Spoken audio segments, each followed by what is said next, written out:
Bonsoir à vous, Tony Michael. Bonsoir également aux téléspectateurs d'Afrique Média. Effectivement, nous sommes presque arrivés au terme de cette 31e session des chefs d'État et de gouvernement de l'Union africaine. Il y a eu la présence de plusieurs présidents africains, on les a vus, certainement également à travers les images. Vous avez vu, il y a quand même une participation massive de ces présidents-là. On a entre autres le président du Sénégal qui était là, le président Macky Sall, le président togolais Faure Gnassingbé, on a également eu le président Béchir. En tout cas, ils étaient nombreux. Ali Bongo du Gabon, Christian Roch Makaboré du Burkina Faso, le président Alpha Condé de la Guinée-Conakry. En tout cas, ils ont répondu présents à ce sommet-là. On a également eu le président tchadien Idriss Déby Itno, Obiang Nguema de la Guinée équatoriale, présent également à ce sommet, et bien sûr, et toute leur délégation.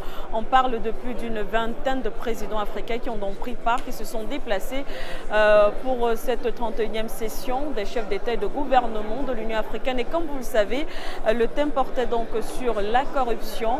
Donc il y a eu des discussions depuis le début, il y a eu des travaux entre ces différents présidents. La corruption était donc au centre des discussions. Il y a eu plusieurs résolutions qui ont été prises. C'est vrai que pour le moment, on n'a pas encore l'état des lieux, encore la conclusion de ces différents travaux. Mais ce qu'on sait déjà, puisqu'on a pu approcher certains de ces présidents-là, il y a eu des décisions qui ont été prises pour le renforcer le dispositif de lutte contre la corruption. La question du terrorisme également est revenue sur la table des discussions. Vous le savez déjà, pas plus tard que entre hier et aujourd'hui, il y a eu cette attaque du côté de Mali, cette attaque de la force contre la force française Barkhane. Donc la question du terrorisme est revenue sur la table des discussions. Il y a d'ailleurs certains présidents qui ont avoué que ça continue à causer. Cette question-là reste très essentielle. Il n'y a pas encore un dispositif assez fort de lutte contre justement le terrorisme. Donc là également on a parlé paix et sécurité justement.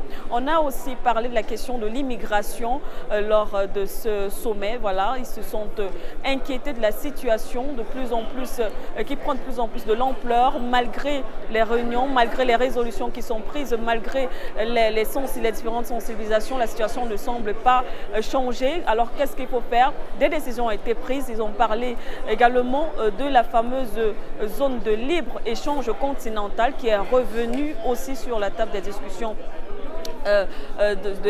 des différents chefs d'État africains. Et ce qu'on a retenu quand même, entre autres par exemple du président Issoufou du Niger, c'est qu'on a eu plus de signatures par rapport au dernier sommet. Il y a eu des présidents qui ont encore apposé leurs signatures, ils ont posé leurs signatures justement pour concrétiser cette zone de libre-échange continental, dont la liberté de circulation des personnes et des biens justement dans cette zone-là. Donc voilà à peu près ce qu'on peut retenir en attendant bien sûr les conclusions générales de ce sommet.